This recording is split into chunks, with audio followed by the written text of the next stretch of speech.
Hi అండి, అందరికీ నమస్కారం. Welcome to my channel Lavanya Singasani vlogs. అందరూ ఎలా ఉన్నారండి? నేను చాలా బాగున్నాను. మీరు కూడా బాగున్నారని కోరుకుంటున్నాను. ఈరోజు మా ఇంట్లో స్పెషల్ కోడిగుడ్డు ములక్కాడ కర్రీ. ముందుగా స్టవ్ పై కడాయి పెట్టుకొని ఆయిల్ వేసుకోవాలి. ఆయిల్ కాస్త హీట్ ఎక్కాక చిటికెడు పసుపుని వేసుకోవాలి. ఎగ్స్ని ఫ్రై చేయడం కోసం కాబట్టి ఫస్ట్ ఒక చిటికెడు పసుపు చాలండి. ఉడికించి తొక్క తీసి పెట్టుకున్నటువంటి ఎగ్స్ని ఆయిల్లో వేసి సిమ్లో పెట్టి ఫ్రై చేసుకోవాలి.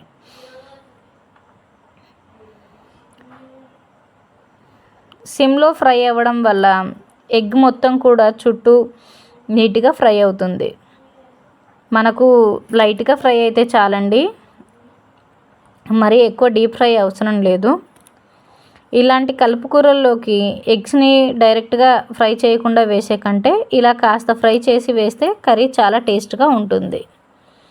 ఒక 30 సెకండ్ల తర్వాత ఎగ్స్ని కలుపుకోవాలి.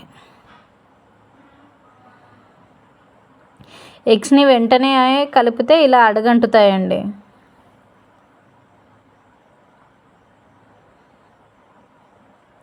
ఒక నిమిషం తర్వాత ఇలా కాస్త ఫ్రై అయితే చాలండి, మరీ ఎక్కువ ఫ్రై అవసరం లేదు. అదే ఆయిల్లో కట్ చేసి పెట్టుకున్న ఆనియన్స్ వేసుకోవాలి. ఆనియన్స్ లైట్ బ్రౌన్ కలర్లోకి వస్తే సరిపోతుందండి.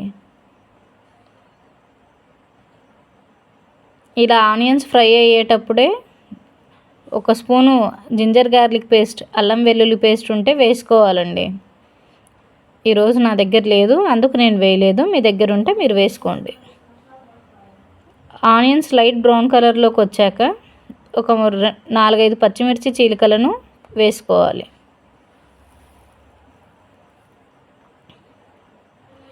ఆ తర్వాత కట్ చేసిన టమాటాలను కూడా వేసుకోవాలి. టమాటాలు మగ్గడం కోసం అని చెప్పి ముందుగా బాగా కలిపిన తర్వాత కర్రీకి సరిపడా సాల్ట్ని వేసుకోవాలి. ముందు మనం ఓన్లీ ఎగ్స్ కోసం మాత్రమే వేసాం కదండి ఆయిల్లో పసుపు. ఇప్పుడు ఒక 1/2 స్పూన్ పసుపు వేసుకోవాలి కర్రీ కోసం. టమాటాలు ఆయిల్లో మగ్గిన తర్వాత ములక్కాడలను వేసుకోవాలి. ఒక 5 నిమిషాలు ఫుల్లులో పెట్టి ఆయిల్లో బాగా మునక్కాడలను వేగనివ్వాలి.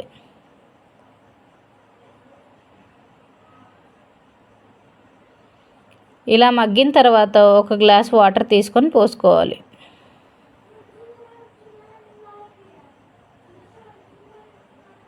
కర్రీని బాగా కలుపుకోవాలండి.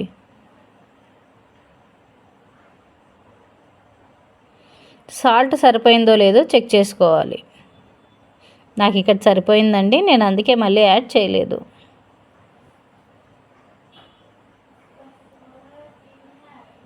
కర్రీ ఉడకడం మొదలుపెట్టిన తర్వాత కర్రీకి సరిపడా కారం వేసుకోవాలి.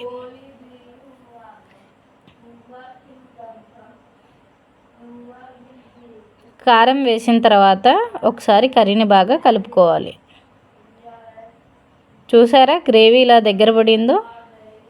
ఇలా కాస్త గ్రేవీ చిక్కగా అయ్యే టైంలోనే మనం కోడిగుడ్లు వేసుకోవాలండి.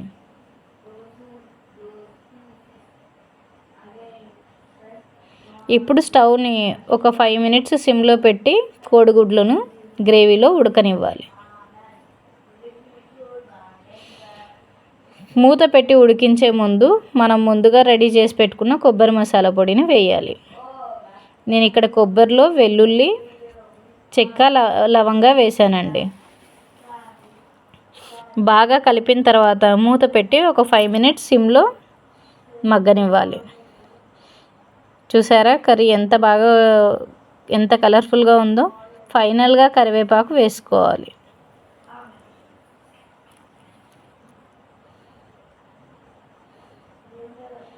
ఇలా కర్రీలో నుంచి ఆయిల్ బయటకు వచ్చిన తర్వాత కర్రీ రెడీ అయ్యిందండి.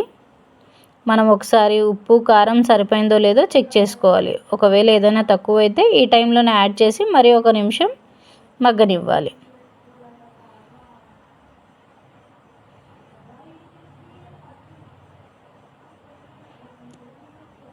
తక్కువ మసాలాతో అయినా ఈ కర్రీ చాలా బాగుంటుందండి.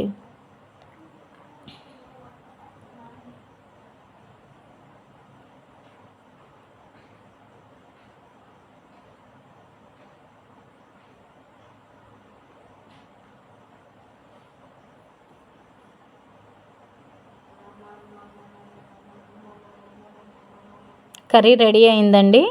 ప్లేట్లోకి సర్వ్ చేసుకుందాం. రండి అందరికి కలిసి భోంచేద్దాం. Thank you for